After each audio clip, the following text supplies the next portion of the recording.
చెమ్మ చెక్క చెరడేసి కొంక. అమ్మా గౌరీ, ఇప్పుడు మనం బయటికి వెళ్తున్నాం. నాతో పాటు మీరు కూడా రండి.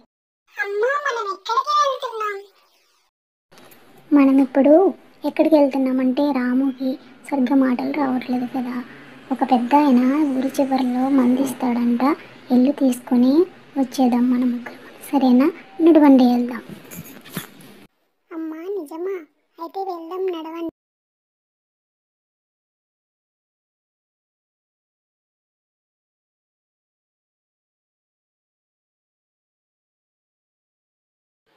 అమ్మా, తాతయ్య గారు నిద్రపోతున్నారు. ఇప్పుడు మనం ఏం చెయ్యాలి? ఎవరమ్మా మీరు? నా వద్దకు ఎందుకు వచ్చారు? ఎక్కడి నుంచి వచ్చారు? బాబాయ్ గారు, మేము ఈ ఊరు చివరిలో ఉంటాము. వీడు నా కొడుకు. వీడికి మాటలు సరిగ్గా రావట్లేదు. మీరు నాటు వైద్యం ఇస్తారని తెలిసి మిమ్మల్ని ఎత్తుక్కుంటూ ఇక్కడి వరకు వచ్చాము. మీరు మాకేదన్నా నాటు వైద్యం ఇచ్చి నా కొడుకు మాటలు వచ్చేటట్లు చెయ్యండి. మీ సహాయం కోరి ఇంత దూరం వచ్చాం మేము.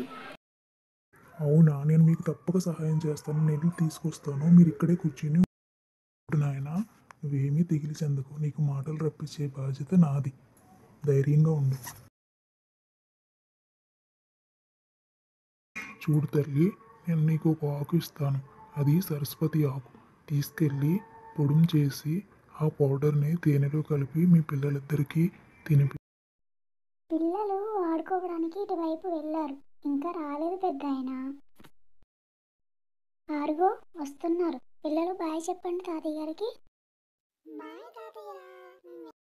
చూడమ్మా, మర్చిపోకుండా క్రమం తప్పకుండా నేను ఇచ్చిన ఆకు కంపల్సరీ మీ బాబుకి ఇవ్వు.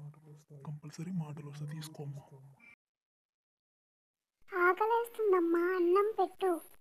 అలా కొన్ని రోజులకు రాముకి మాటలు వచ్చాయి.